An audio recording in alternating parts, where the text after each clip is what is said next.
After 41 days, the longest government shutdown in U.S. history appears to be coming to an end, bringing a sigh of relief to many frustrated Coloradans paying the price. But we're not out of the woods just yet. Thank you for joining us for Denver 7 News at 5. I'm Jessica Porter. And I'm Micah Smith. Right now, the Senate is taking its first step forward, voting on a compromise funding package to reopen the government. Now, a group of Democrats agreed to the procedural deal without a guaranteed extension of health care subsidies yesterday. Health care, of course, is the major point of contention, which ultimately led to the shutdown. Instead, the deal promises a future vote on health care credits. Not everyone is on board.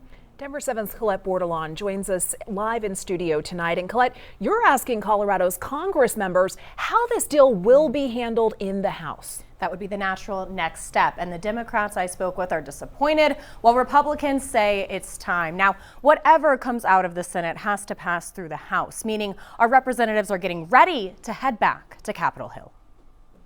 This is not how we should run our country. This is no way to do things. This is government dysfunction. It's not acceptable from my view. There's a bit of common ground between Colorado congressional Republicans and Democrats when it comes to how they feel about the government shutdown. And I think who wins really is going to depend on who you talk to, and even within parties who you talk to. But the two sides disagree when it comes to why the government has been shut down for more than a month. What would you say to Republicans who are pointing the finger at the Democratic Party?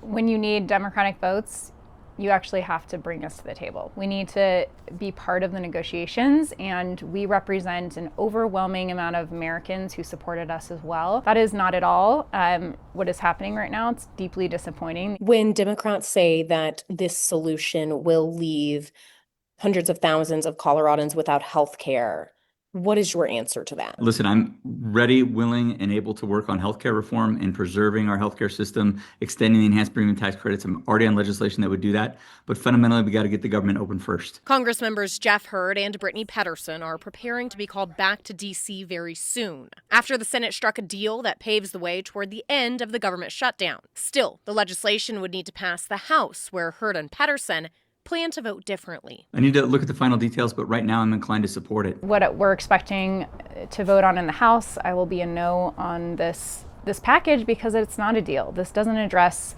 the urgent issues facing the American people. We also spoke with Rob Preuss, the political science chair at Metropolitan State University. I assume this will get done relatively in short time span. In the House, they would have the votes in. The House, they should have the votes in.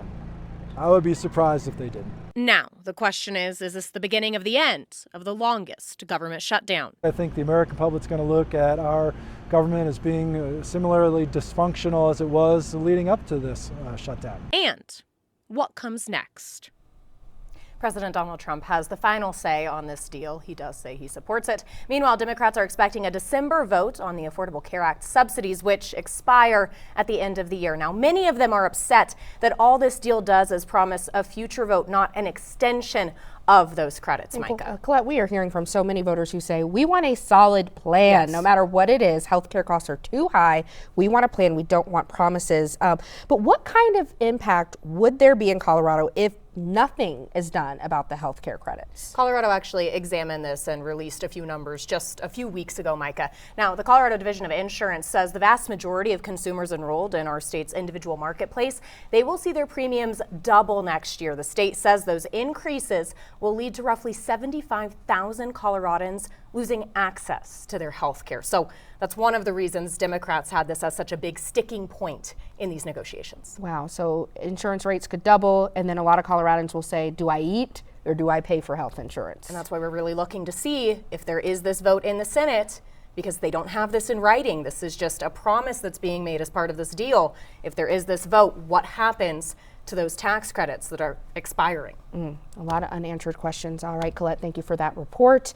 And we want to know, have you been impacted by the shutdown? Reach out to us. Colette is dedicated to getting answers for you as the shutdown drags on. Scan the QR code on your screen for ways to get in touch, or send her an email at colette.borderline@denver7.com.